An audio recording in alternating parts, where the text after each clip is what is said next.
ఇందులో ఈ అఘోరి అనేటువంటి ఆయన ఇందులో ఎక్స్పర్ట్. ఈ యోని పూజలు అనేటువంటి చేయటం ద్వారా కొన్ని రకాలైనటువంటి కోరికలు తీరుతాయి అనేటువంటిది కూడా సాంప్రదాయం ఉంది. కొంతమంది నమ్ముతారు కూడా, కొంతమంది విజయం కూడా సాధించారు చేసి. ఎవరు వేణుస్వామి లాంటి వాళ్ళ? కొంతమంది హీరోయిన్లు, రష్మిక చేయించుకుంది కదా, రష్మిక పూజ చేయించుకుంది, పెద్ద స్టార్ అయిపోయింది. కొన్ని కనబడుతున్నాయి ఎగ్జాంపుల్స్. రష్మిక చేయించుకుంది అంటున్నారు. రష్మిక గారు పూజ చేయించుకుంది. యాంకర్ రష్మిక గారు చేయించుకుంది. వేణుస్వామి దగ్గర నగ్న పూజలు, కొన్ని రహస్య పూజలు చేయించింది. భారీ స్థాయిలో కొన్ని లక్షల రూపాయలు పేమెంట్. దాని వల్ల ఏమొస్తుంది? మీరు అన్నట్టు నగ్న పూజలు అవన్నీ చేయిస్తుంటే ఏమొస్తుంది? వాళ్ళకి జన ఆకర్షణ వస్తుంది. ఇప్పుడు ఒక హీరోయిన్ వస్తుంది, లేదంటే ఒక ప్రముఖ రాజకీయ నాయకుడు వస్తాడు, రాగానే ఎక్కడి జనం అంతా వచ్చేస్తారు కదండి.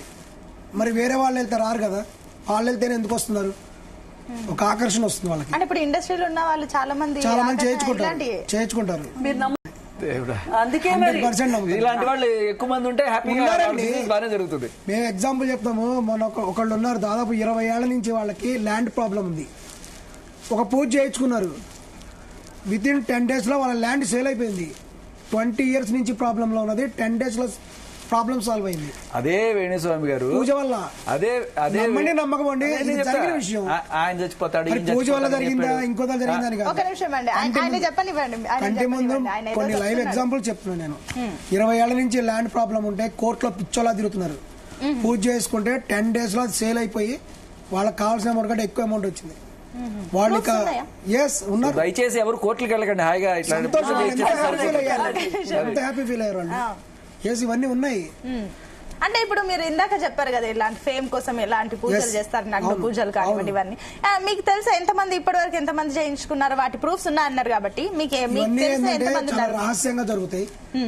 మీకు ఇంకా లైవ్ ఎగ్జాంపుల్ కావాలంటే, మన ఆంధ్రప్రదేశ్ లో తెలుగుదేశం పార్టీ పెట్టినటువంటి ఎన్టీ రామారావు గారు చేశారని అంటారు. అప్పట్లో ఫోటోలు కూడా వచ్చినాయి.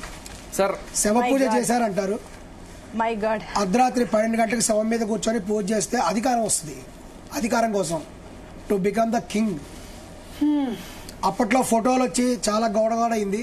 కృష్ణ గారు ఎన్టీఆర్ గారు ఒక సినిమా కూడా తీశారు, చండశాసన మండలాధీశుడు ఒక సినిమా తీశారు, సూపర్ స్టార్ కృష్ణ ఎన్టీఆర్ మీద. వాళ్ళు చేసిన మాట నిజమై ఉండొచ్చు, వాళ్ళ నమ్మకాలు ఉండొచ్చు, కానీ అది చేస్తే ఇది అవుతుందనే మాత్రం పచ్చాబద్ధం.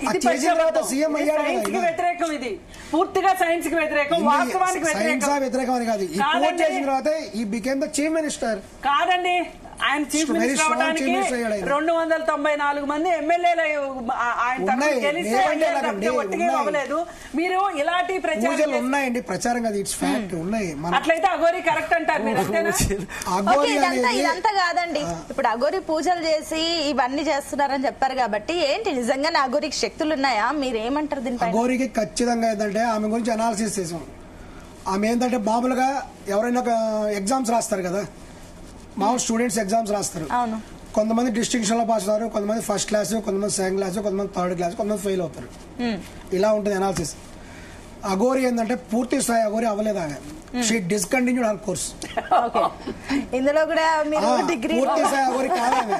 ఆమె ఖచ్చితంగా నాలెడ్జ్ ఉంది. పూర్తిగా అఘోరించలేదు, పూర్తి స్థాయిలో అఘోరించలేదు. మేడం ఇలా ఒక్క నిమిషం, ఆయన ఎంతసేపు చెప్తాడు ఆయన.